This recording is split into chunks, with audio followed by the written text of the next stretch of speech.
Hello दोस्तों, कैसे हैं आप। आपने कोरोना का कहर तो देखा ही होगा, जिसे शायद ही हम कभी भूल पाएं, क्योंकि इस कोरोना की वजह से न जाने कितने लोगों की जान चली गई और अभी भी जा रही है। लेकिन खतरा अभी भी टला नहीं है।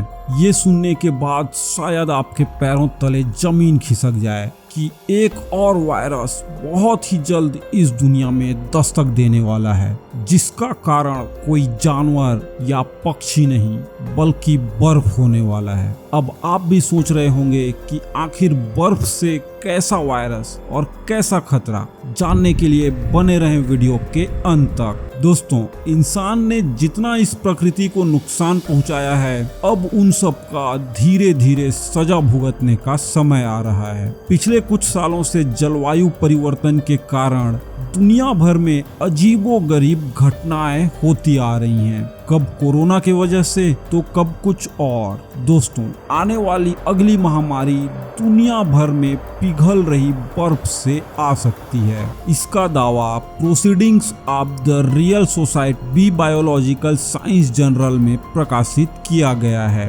बताया जा रहा है कि जलवायु परिवर्तन की वजह से लगातार ग्लेशियर्स की बर्फ पिघल रही है, जिसके चलते इसमें मौजूद वायरस और बैक्टीरिया उजागर हो सकते हैं। आर्कटिक में बर्फ पिघलने की वजह से उसमें 500 फीट नीचे मौजूद वायरस और बैक्टीरिया इंसानों की आबादी में आ सकते हैं, जो सभी के लिए बहुत ही खतरनाक साबित हो सकता है। दोस्तों, वैज्ञानिकों ने अपने रिसर्च के आधार पर ये कहा है कि जलवायु परिवर्तन की वजह से आर्कटिक के बर्फ में हजारों साल से दबे हुए बैक्टीरिया और वायरस बहकर इंसानों के बीच आ सकते हैं। हमारे लिए सबसे ज्यादा परेशानी वाली बात ये है कि ये वायरस और बैक्टीरिया हमारे शरीर की प्रतिरोधक क्षमता से कई गुना ज्यादा ताकतवर हो सकते हैं। हमारे वैज्ञानिक भी बताते हैं कि आर्कटिक में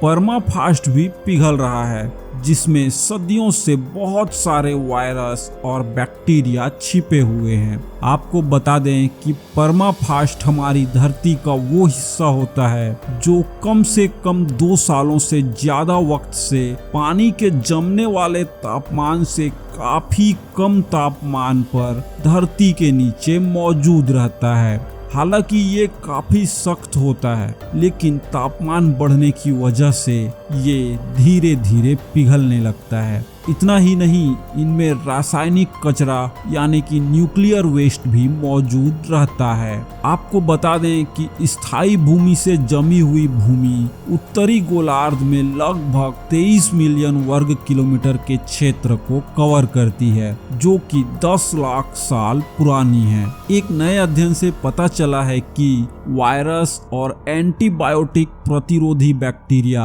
आर्कटिक से पिघलकर वातावरण के संपर्क में आ सकते हैं। तेजी से पिघलने वाले इन परमाफ्रॉस्ट में अमेरिका और रूस के बीच चले शीत युद्ध के दौरान परमाणु रिएक्टरों और पनडुब्बियों से निकलकर जो रेडियो एक्टिव कचरा आर्कटिक के बर्फ के अंदर जम गया था, वो पिघलकर कभी भी समुद्र या नदी में आ सकता है। और दोस्तों, आर्कटिक दुनिया भर के अन्य स्थानों की तुलना में बहुत तेजी से गर्म हो रहा है और यह अनुमान लगाया गया है कि साल 2099 तक 2/3 परमाफ्रॉस्ट नष्ट हो सकता है। जलवायु परिवर्तन की वजह से आर्कटिक ग्रीन हाउस गैस और ऐसे वायरस बैक्टीरिया के निकलने का बहुत बड़ा ठिकाना बन सकता है। जरा सोच के देखिए, अगर ये हमारे बीच आ गया तो क्या होगा,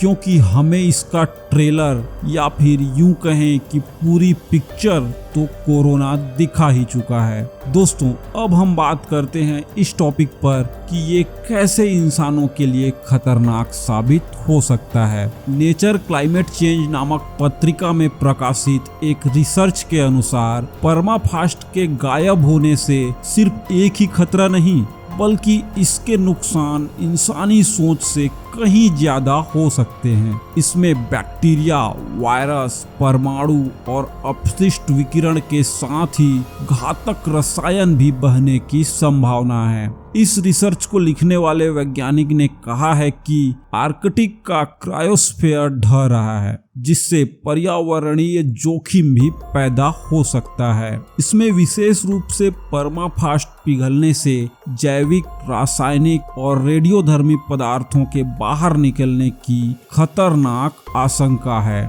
जो कि सैकड़ों हजारों सालों से बर्फ में दबे हुए हैं। दोस्तों, आर्कटिक से आने वाली इस खतरे की अलार्म को लेकर नासा ने रिपोर्ट दी है, जिसके मुताबिक 3 मीटर से ज्यादा गहराई पर मौजूद परमाफ्रॉस्ट पृथ्वी पर कुछ वातावरण में से एक है। आश्चर्य वाली बात तो ये है, इनमें मौजूद बैक्टीरिया और वायरस से बीमार पड़ने वाले मरीजों का इलाज करने की क्षमता आज के आधुनिक एंटीबायोटिक दवाओं में भी नहीं है। आपको बता दें कि साइबेरिया के गहरे परमाफ्रॉस्ट में 100 से ज्यादा अलग अलग प्रकार के जीव पाए गए हैं, जिन पर एंटीबायोटिक पूरी तरह से बेअसर है। दोस्तों, ऐसे में बर्फ पिघलने का सबसे बड़ा खतरा ये है कि अगर ये बैक्टीरिया और वायरस पानी में मिल जाएंगे तो ऐसे स्ट्रेन का निर्माण कर सकते हैं जिसका कोई इलाज मौजूद ही नहीं है।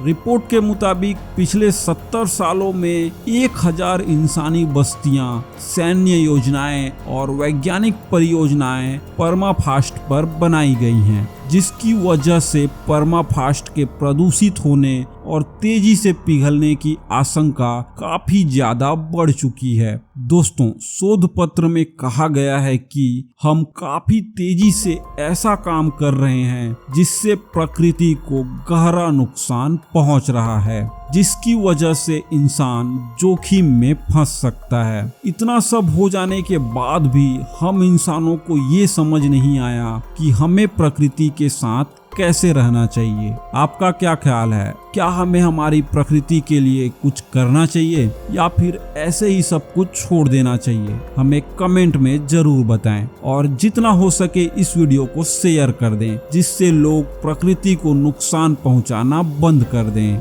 और हम सब इन खतरनाक जोखिमों को आने से पहले ही रोक पाएं। धन्यवाद।